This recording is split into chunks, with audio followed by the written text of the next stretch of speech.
You guys see anything wrong with the premise? All right, let's go ahead and kick this off, everybody. If you don't mind, let's do the Pledge of Allegiance.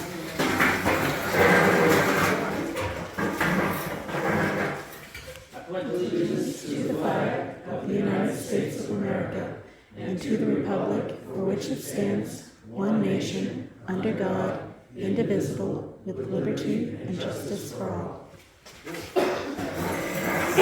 We'll start this hearing tonight, Tuesday, May 21st at 6 p.m.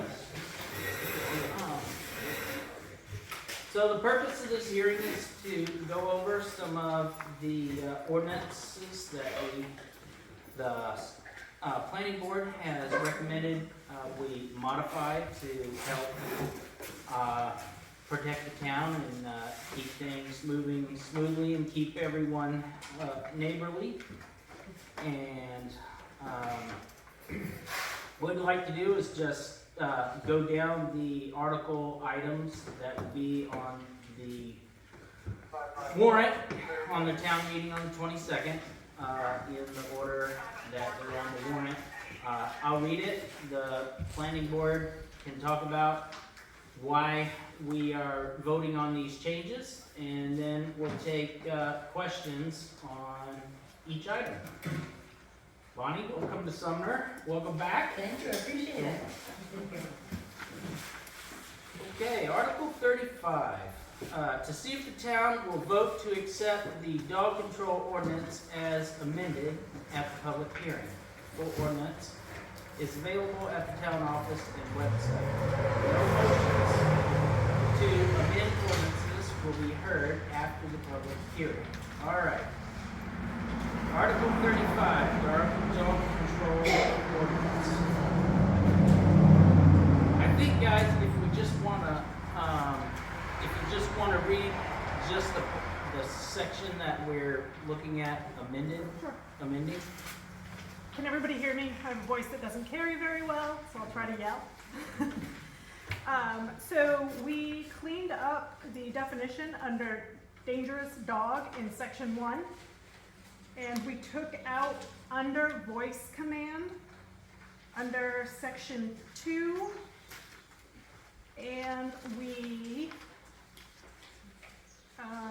added specific dollar amounts to the penalties on page 5. It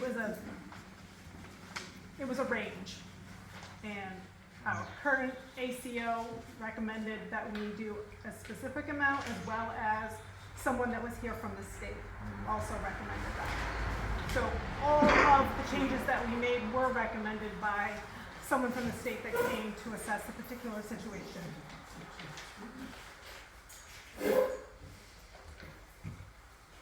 Questions? I don't know where you have under voice control, where is that? It was taken out. Oh, it was taken out, okay.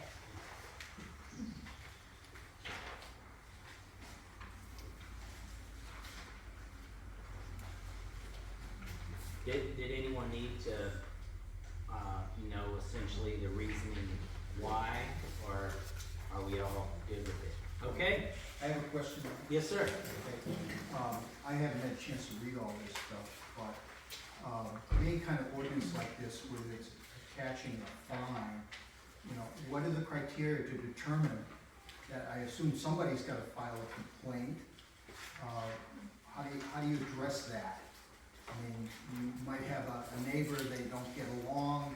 Someone says, well, I don't like the dog barking, and the next thing you know, they get a complaint that they're off leash. It's a possibility. I just wonder how you're going to adjudicate that kind of situation.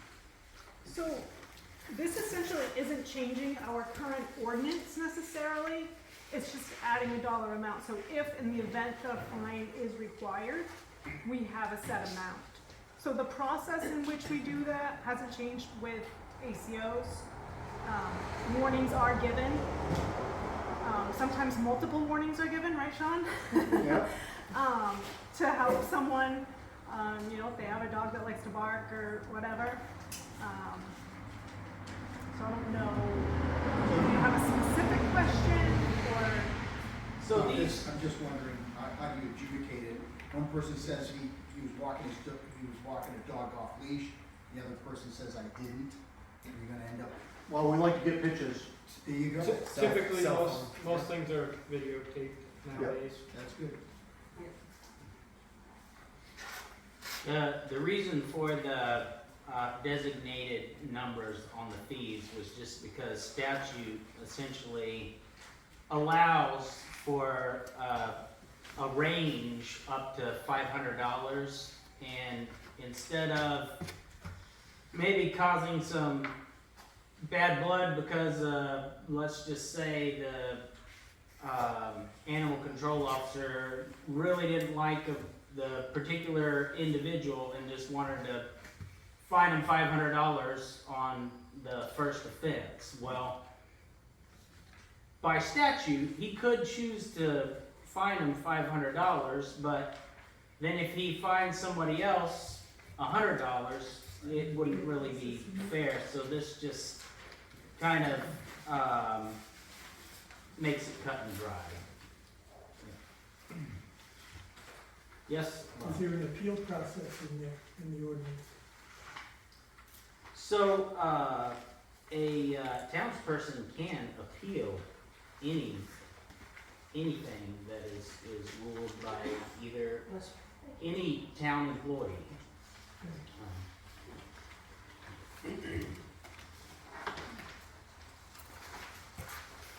Okay, if we have no further questions. Article 36. To see if the town will vote to accept the subdivision ordinance as amended at the public hearing. The full ordinance is available at the town office website. Motions to amend ordinances will be heard after the public hearing, recommended by the select persons. Questions? This, as you know, we just had a sale of our mobile home park here in town. And just looking at it and what the future holds and how we go about it. That mobile home park, when it was first put in, if you looked at the file on it, there was so much trouble and doubt on what was going on there. It's 1.5 inches thick, and it went on for years. This new part of the ordinance kind of verifies and goes into detail on what is expected. In the end, the town gets to decide. So it's not to stop mobile home parks, but it is to make sure that they're doing all the right things according to the code. I think ours was quite a bit shorter than this. This year was taken from another town, like most ordinances are. We steal them. But it goes into a lot more detail than the old ordinance.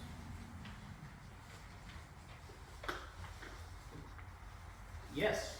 Anything on when you go down that road on the left, I can't remember when I was on the planning board, if anything was done about that on shoreline zoning or not, so the two fellows or one fellow that's bought that place cannot, put any more mobile homes there on account of the high water mark. That mobile home park was approved for 16, I believe, 16 or 14. 16? 16. It was approved a long time ago. And that's what this is to try and get ahead of. I look at that mobile home park and I stand on the road and look, it's at 150 feet to the river. But this here goes into quite a bit of detail on what they have to do, and what we have to do to make sure they do it. Yeah. So it wouldn't be retroactive, this would be new mobile home parks in the future. Okay. But I do believe that the only thing is, the town could get in hot water, couldn't they? If he decided to put more mobile homes in there next to the river, and then you had leaky sewage going into the river or something, you know, and somebody detected that. He has put those there right now, but they haven't been occupied, and they can't be occupied until the code enforcement officer goes there and takes a look at what's going on. and he will go by what that old mobile home ordinance or mobile home agreement was. Yeah. And if I understand correctly, if they were to try to go through the approval process to add more mobile homes to that lot, that shoreland zoning would immediately come into play. Absolutely. Any other questions? Okay. Alright, Article 37. See if the town will vote to accept the solar energy generation systems ordinance as presented at the public hearing. The full ordinance is available at the town office and website. This ordinance had a license of about 18 months with the planning board. We took this ordinance because of, if you look at it, because of the details in it. We took it a few pages at a time. It was our homework to come back and discuss a few pages. It is quite intense. It protects the town from somebody coming in here, putting in a solar park, and then walking away. It protects them in numerous ways, escrow accounts, to make sure that there's enough money in the end to decertify it, or to bring it back to grassland. They have to replant, but it protects the town completely. It's an escrow account that has to be funded as this thing starts, so it's quite a protection process for the town. It does not stop anybody from, any residents, from putting a solar on their house. It does not stop the municipality from doing that, the schools or the town office yet, so. Questions? What? It still says that the planning board may hold a public hearing, but this falls under site plan review also. Site plan review covers any commercial, industrial, anything like that. Site plan review says you shall have a public hearing, not may, shall. This says may. I'm not understanding your question. You have to have a public hearing. Yeah. This says you may have a public hearing, it should say shall. In other words, you don't have a choice. That was enacted first, you know, it's been, around for a long time, and What page are you on? I'm on 4C6.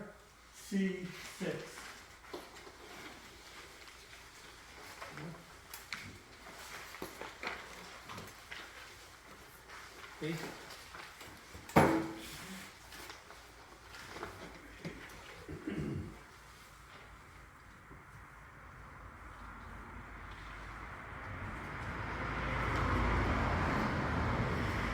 Addressed that at the meeting 2 weeks ago. Yeah, I thought I thought, yeah, that word probably wasn't changed. Yeah. Shall. Good point.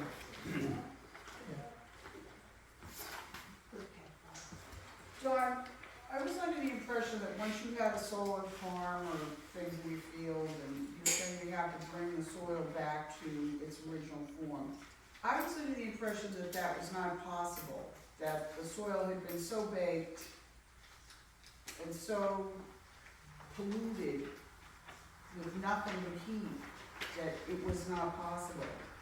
Really, just bring in a bunch of worms and try to rejuvenate the soil, I don't understand.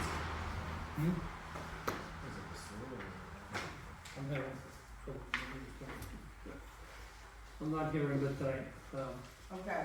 Can you speak up? Then you said that there's a escrow fund for rejuvenating the soil under solar panels once their time is up or they're gone or whatever. I'm asking, my understanding was that that was not possible, that the panels ruin the soil forever. Those solar panels will be removed from site. They don't degenerate right there. They'll be taken off the site, everything will be removed and put back in its natural state. Right, but the dirt can be rejuvenated. That's my question.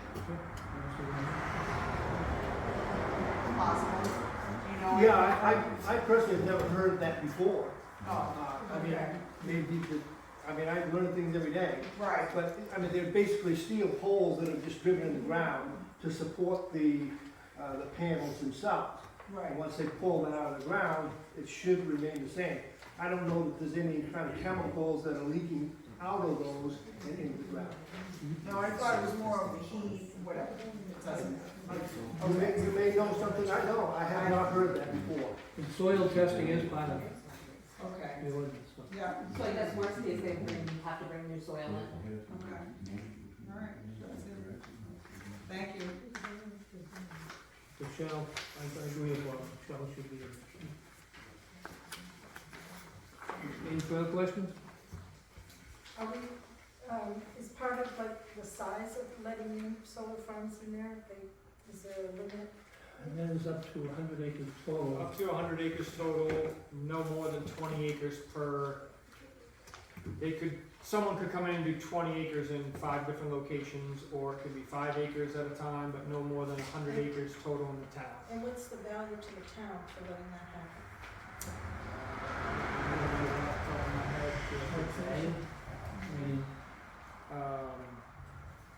Didn't we have a permit cost in there? Yeah, there is a permit cost, which I remember we did up it quite a bit. From the original. That's about. Wouldn't there also be taxation that the town would get? You know, way above what just bare land would? Personal property tax.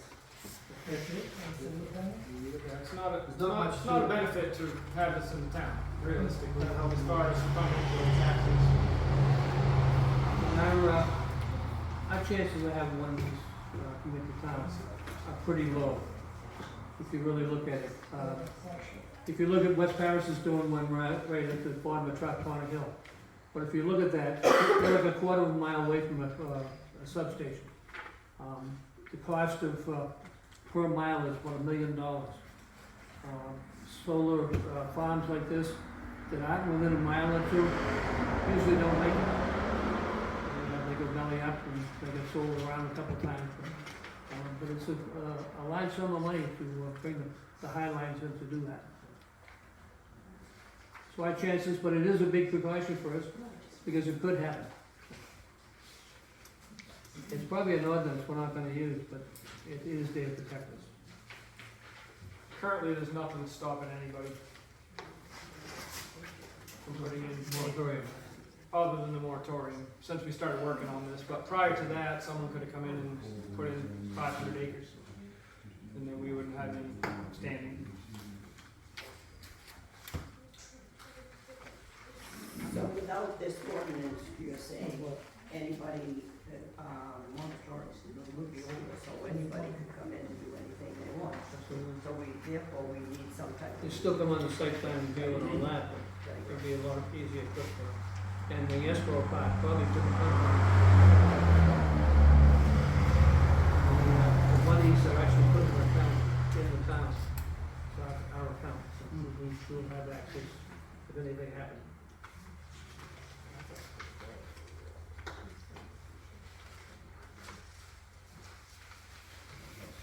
It was a lot of work to do this, and I thank Fred for actually bringing this, this is actually come from Owensfield, who had a lot of expensive lawyers work on it for us. When we first read it, we got a headache and we're gonna throw it away, but it took us a while, And it's a headache for me too. I imagine. Quite a bit in there. Any further questions?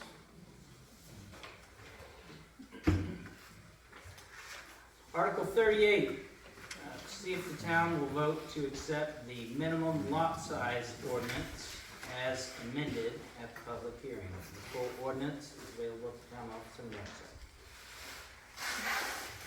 Jeff, you want to speak to the minimum lot size ordinance? Yes. So, in 2022, the state of Maine passed LD 2003. It was, according to the newspapers, it was even unexpected to them. Basically what this is this changes in the state of Maine and makes the state of Maine in line with accessible housing for all folks, for federal housing. The law is very big and it's very cumbersome, and a lot of the parts on it go back and contradict itself. And in the law itself, it states that this law is liable to change as time goes on. So there's multiple parts, and the part that we would like to have the town consider for passing as an amendment to the minimum lot covers the section on accessory dwelling units. The state of Maine says that the municipalities, all municipalities, will allow accessory dwelling units. So the accessory dwelling unit has a minimum size of 190 square feet. It's pretty small. An area roughly from myself to Norma and as far away as Sean. So not, you can imagine that square. It's pretty small. Now, it says that it can be attached to a structure that already exists. It can be inside a structure that already exists, or it can be a structure that's placed on a property. What this accessory dwelling unit is additional housing for folks, with the idea that if there's municipalities that have room for expansion, they can house more people on lots, and therefore the idea, if more people have places to go, it'll drive the price on housing down. So, getting back, there's multiple parts of the law, but the only thing that we can affect in the town is the accessory dwelling units. So, the state of Maine says that it has to be a minimum of 190 square feet, but it can be as large as anyone wants to make it, unless the town stipulates that it needs to be smaller, in which we believe that the idea of 400 square foot is a good start.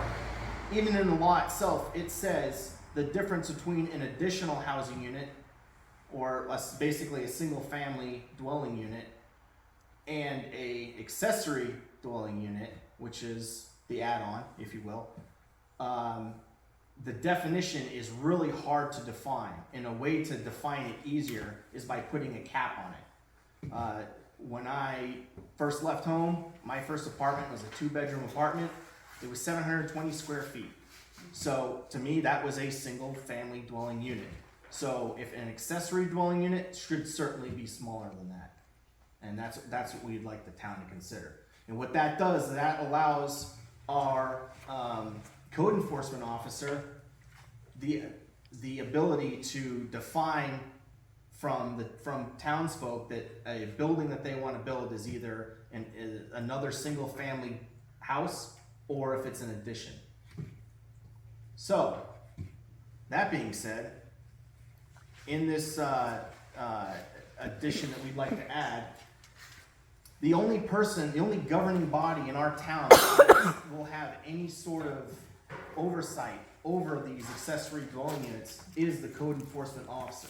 The planning board, the state of Maine says that the planning board shall have no hand in this whatsoever. So essentially, it's a law that could lead to a rapid growth of multiple proportions. And we're not saying that people can't do this stuff. What we're asking the town to consider and pass is, let's just throttle it and see what happens. Because the law could change. State of Maine could change the law. So instead of just opening up the floodgates, let's get a good round turn and see how this is going to affect the town. And it's already affecting it. This law will only start to take effect July 1st. In larger municipalities, towns, cities, it's already in effect. And there's multiple parts of that I don't want to get into. So just because we'd be here all day trying to explain this, like I said, cumbersome and contradictory law. Yes, When you ma'am. said throttle it, what do you mean? Like, we're gonna put a, like a, hold on everything to figure it out? No, we cannot put a hold.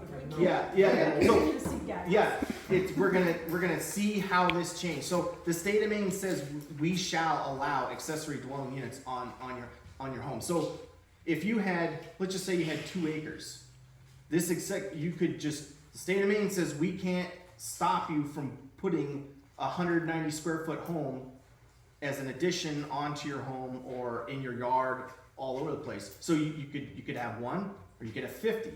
Do they have to meet like the septic and water? Yes, they do. standards? They do, and that's where it's so important for us. As this governing body, the planning board, will have no authority over that. But the state of Maine says that someone should make sure that the rest of the laws and codes are being enforced, and that is where the code enforcement officer is going to play a huge role. And as far as to answer your question, the whole throttling, the state of Maine says we can't say no. We have to say yes to at least 1. So that's what we're saying. Yes, at least one. At least one. That doesn't mean you have to build one. That just means that if somebody wanted to build one, they would submit a permit, So and it would go strate to the We can't code like enforcement officer. determine like, well, we don't want something like a step up from a cardboard box. We want, like you said, a 700 square foot. Could we make that law that has to start there so that we're having a little bit? The minimum, it has to be, the minimum is 190 square foot. You have to follow them in. Yeah, we could say 150 square feet, we could say 100 square, we could say it the size of a tent, 9 square feet, but we can't go more. That's the whole point of this, is to provide more housing into the market to drive the prices down. Well, we have to be a minimum of 190. You can't go less. We can't, You said more, you meant less. yes, Yeah. we can't go more on the minimum. So you can't make a You can't 400. go less than that. We can't make it, Minimum is yeah, 190. yeah. And And it has to stay there. And the reason why is because that gets away from what they're trying to do. So essentially, if you have a garage and you want to put an in-law suite over it, you can do that now. Now that was probably never a problem in Sumner at all, but it could have been a problem somewhere else. One of the things about this law, there's another sheet here. These were our instructions. And a lot of the questions that are asked in the back, it says the answer is to be determined in rulemaking later. So one of the things, You have to vote for it before you know what's in it, right? so one of the things, we have to accept it, so we're accepting the minimum part of it, and that's it.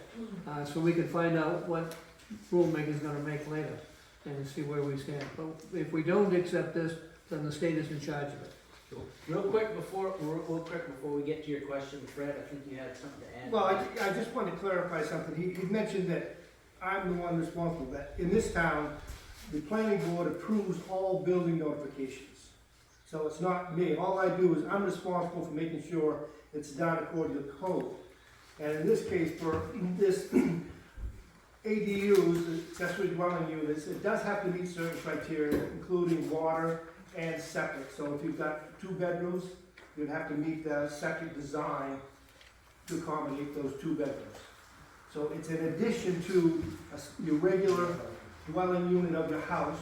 You want to put a small accessory dwelling unit out in the back corner, as long as it meets the setbacks from the property lines, you can do that, but it has to have its own septic and well. Oh, it does. Or water, have to have water It can't somehow. hook into what's our You can existing. if your septic design is for 3 bedrooms and you only have 2, Oh, okay, then. You could tap into it. okay. It just has to meet enough bedrooms that you have with the septic design itself. Great, go ahead, sir.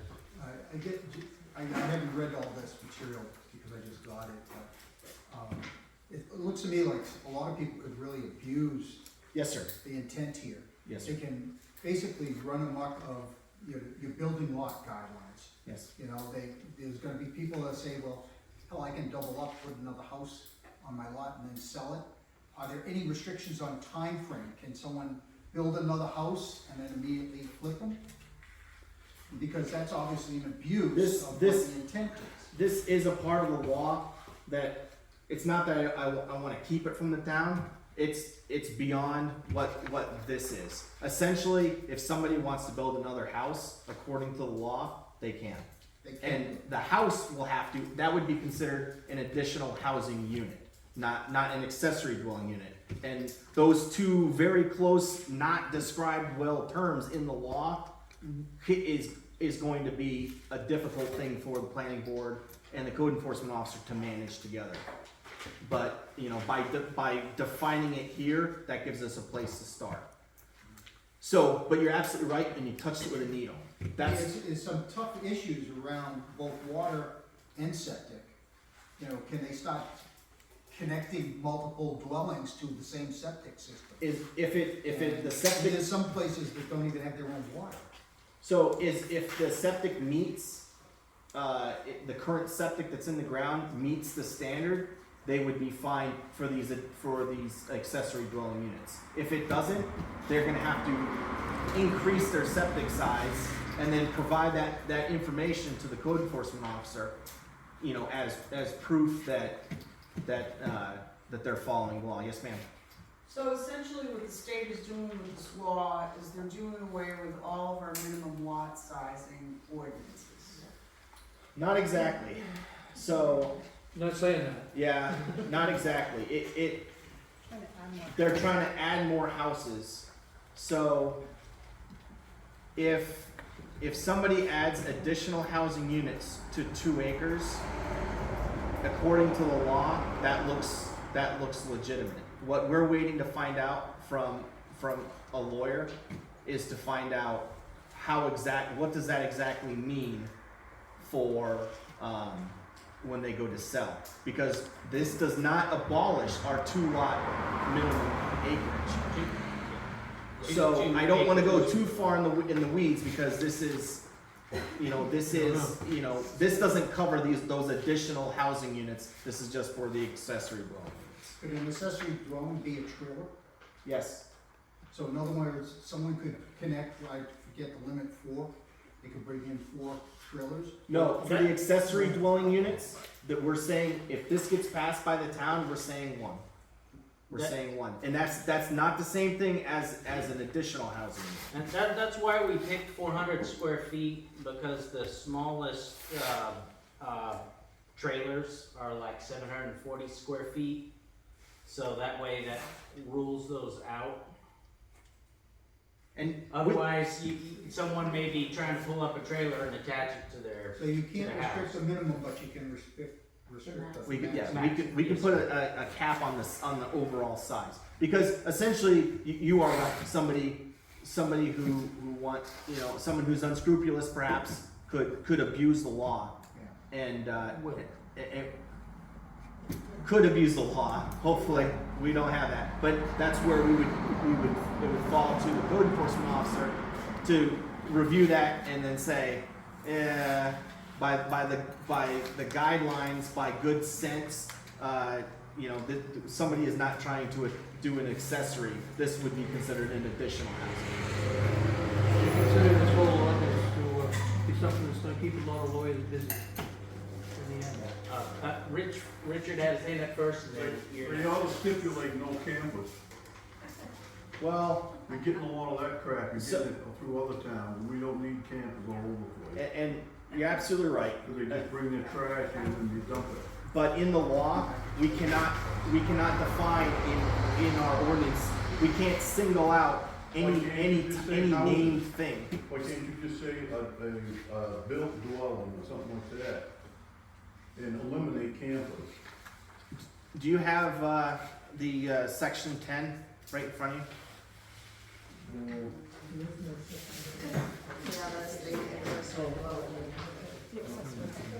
For the accessory dwelling unit, it has a section 10 right at the top. One page. Yep. So under section C, you'll see there's three definitions for accessory dwelling units. Yep. Those, I mean, that's it. That's straight from the law. We can't name, Discriminate. we can't discriminate. If there was a type of small structure that was associated with any group or persons, we by law can't say we don't want that or we can't have that because that would be discriminatory. So we have to go by that section in section C, those definitions in C. Good. Yes, Bob? In most state ordinances, they say you can be stricter than the ordinance, but not more lenient. Is that true with this ordinance also? Yes. The state's ordinance? So why couldn't we say, to this gentleman's, question about, ensuring that they don't get sold, why can't we have a clause saying you have to keep it for at least 5 years or something? Well, I think that Jeff misspoke, because one of the things that AvCog and the MMA lawyers said is this statute runs counter to everyone's common sense when it comes to that. You can be more lenient, but you can't be more strict. Really? Yes. Okay. And Yeah. the other thing is, it looks like you did away with the occupancy permit. which Yes, sir. I really wanna thank you for that. So, there are a lot of concerned folks came and voiced their opinions, you being one of them. In this guidance from the state of Maine, LD 2003 guidance, it very clearly states that the municipalities will use certify of occupancy. And so, with that understanding from the guidance from the state of Maine, that's what we took for action. We reached out to this, what exactly does that mean? And that does make a checklist. Now, we took it away because I think with good sense, it was overkill. But it also muddles up the definition of additional housing unit over accessory dwelling unit. And every one of us, I think, with good reason, can know that there's a difference between a single family house with bedrooms and amenities and the works, and then something that is an addition that goes along with that property. And that, I think, running somebody's accessory as if it was an actual building or an additional housing unit, it muddles that definition up too much. But it is, in the guidance, it's stated in there twice. And in the law, it says may. In the law, it does say may use. We're just choosing not to use it. And just one more, on your 400 square feet, let's say someone has a 2-car garage, they want to build a mother-in-law apartment above or for a kid or whatever, it's too big, it's over 400 square feet. Well, the minimum you is have a one. waiver clause in there for the 400 square feet if conditions on the lot or circumstances warrant it. So You're saying that the garage is too big? Yes, it'll be bigger than 400 square feet. In an But- existing structure. Right, but you could make the livable space above that garage, frame it in to where it's 400 square feet. Or you if could, there's a mud or room, you could go through the same process you would with a building notification and then put whatever size, apartment you had up there as long as your septic. would Well, accommodate. except you're saying it can't be over 400. That's for an accessory dwelling unit. Right. But if you permitted it as you wanted to put on your apartment over your garage. It's not like we don't allow mother-in-law apartments right now. Yeah. Technically, we don't. so if you put, let's say you were, Technically, in Sumner, they're illegal. We ignore it, but there's no clause in any ordinance that allows a second unit on a minimum lot size. so if you had, let's just say, just for the sake of argument, your question, your point. If you had a larger garage Or structure. or larger structure, and you added something that was greater than 400 square foot, it would be in the realm of the additional housing unit. And Not under this. not That's under something this different. at all. This is strictly This accessory is, dwelling. yeah, this is anywhere from 190 square foot to 400 square foot. So you can build a second home on your property. As long as you fall under as long as your minimum lot size, accommodates that is correct. But it wouldn't be considered an accessory, it would be an additional. Additional. This is discussing accessories only. So there'll be more things to vote on in the coming months and years. This business Sure. isn't, unfortunately, this business isn't done. This is just the beginning. This is start of doing what we can to protect the town, to keep it intact and keep it something that's not. Yes, ma'am. Have you come across any, people fighting this to bring it down, to change it? Because it just seems like it's one size fits all, and it's not really. You're absolutely right. This was designed for larger municipalities in York and Cumberland County. This is not, anyone who looks like Sumner and Oxford County, they did not take us into consideration whatsoever. Not one. And I didn't know if there's something out there trying to stop it. Lawsuits. Not I'm sure they'll be pending. But Yeah, not that I'm a spokesman for any sort of rebellion against the law, but just for information seeking, I looked it up and couldn't find anything, anything specific of, let's say, like a growing charter of towns that wanted to throw their name behind. Not that I would ever do that without. There was a pushback. But, you know, Changes completely at one time. July 1st, I'm willing to bet there's lawsuits. Yes. What? Because this changes the very nature of the towns. This is why we live in Maine. We want to live this way. I was economically excluded from the town in southern Maine that I lived in, so I fled to Sumner so I could be a farmer. So you're a fugitive? Not from the law. Yes, sir. Is there any stipulation regards an accessory dwelling being seasonal versus year-round? And it directly impacts the ordinance in regards to black water. Because seasonal, my understanding is a seasonal residence can be an outhouse. And year-round is not supposed to be an outhouse, it's supposed to be a septic system. Are you referring to like a rental type situation? We're not there yet. Well, if you build an accessory, you're gonna rent it, aren't you? I mean, someone's gonna. You know, you got a teenager. You want to transition to moving out of the basement, accessory dwelling unit. Your spouse's in-law, your spouse's family are living here. You want to get them. Not intended to be rented. Yeah, it could be a rental. If you. It's gotta be. Yeah. Why would they Yeah. push it out? If you build it, you meet the laws, whether it's occupied or not. Yes, sir. I believe outhouses are still legal in Maine as long as you have a septic design. Correct. So that would take care of not having to enlarge your septic system. I would refer either any thoughts on that to the code enforcement officer. No, he's right.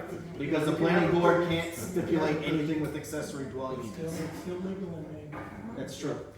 as long as you have a design to show that it can be, that it is feasible, that the soils will support the septic design. MMA did put out a statement that where the state of Maine is not there yet, but they're better defining the wastewater management. I don't know what that means. Draw your own conclusions until the state of Maine makes a ruling. Going back to your question, I wasn't familiar with AVCOG until just a few weeks ago. So if you're not, it's the Androscoggin Valley Council of Governments. But they're a pretty good resource, and they have lawyers and people who look at the statutes and building codes, and there's quite a large variety of things we actually do. But anyway, one of the recommendations that they made to our town was that versus our town trying to foot the bill to file a lawsuit, wait for one of these larger towns than us to start to try and refute some of this statute, and then essentially try to link ourselves to them so we don't find ourselves in a quagmire of legal fees. Yes, yeah, eventually, hopefully. Any further questions? So, Yes, ma'am. I just said, you said we only allow one, we only need to have one. Yes, the state, So- the MMA gave guidance that Per lot. that the yes. Oh, per One, lot. yeah, One in the per town. lot. That'd be easy. That'd That'd be easy. One per lot. One per Oh, lot. one per lot. Yeah. Any other questions? If none, please give this your, yes, ma'am. Maybe we should just clarify that it is important this ordinance passes because. Yeah, you cut me off. Go ahead. Yeah, please give this all consideration. If you don't, essentially anybody with an imagination can build on their property, you know, and essentially change kind of what we want here. There's a lot of folks that come to the planning board and say, you know, is there what can we do about the mobile home park, you know, and essentially this law guts the protections that we're trying to have for mobile home parks. So please give it consideration, talk to your neighbors.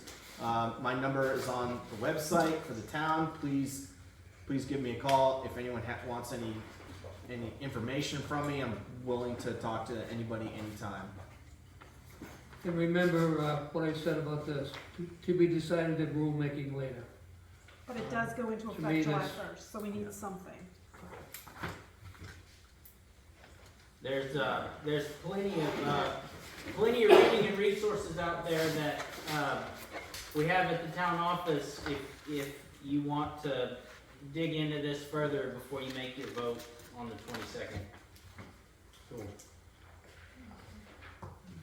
I want to express my gratitude for all of you spending the amount of time you have. And I've seen some of it in action. I know there has been much more by many people throughout the town. So I wouldn't be very knowledgeable now without you. So I appreciate that. Thank you very much. Thank you. Hey, new planning board members, thanks for getting your feet wet on this one. Yeah, I'm up to 42 hours, Joel. we did pretty good for a bunch of guys deserting us just a while ago, the planning board, but these two have been great. I am leaving at the end of June, so we are looking for more members, planning board. Not just regular members, but alternate members. They do need help. There's a lot of research that goes into all this, and a lot of thought. You know, just one person's idea. The solar ordinance. Sue called me. She said, "What about the town office? What about municipalities? It wasn't in there." Good point. Bob just brought up shall. I'm an electrician by trade. Shall and should mean a lot different. But they do need help here. They need some more people on boards. And please get involved. Before we motion to adjourn, Fred, is there anything you want to add? No, I think you folks have been covering it, and they have, I commend them, they've been working hard on this, and there's still a little ways to go on the LD 2003, so they're right, it very well could change in coming years.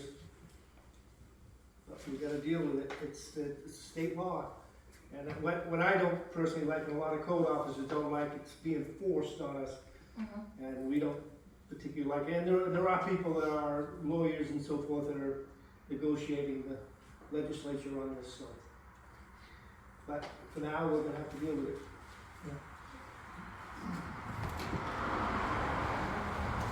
Alright, if there's no further questions, I would entertain a motion for us to adjourn. I make a motion that we adjourn the public hearing at 6:49 p.m. I'll second that. Alright, all in favor? Meeting adjourned at 6:50 p.m.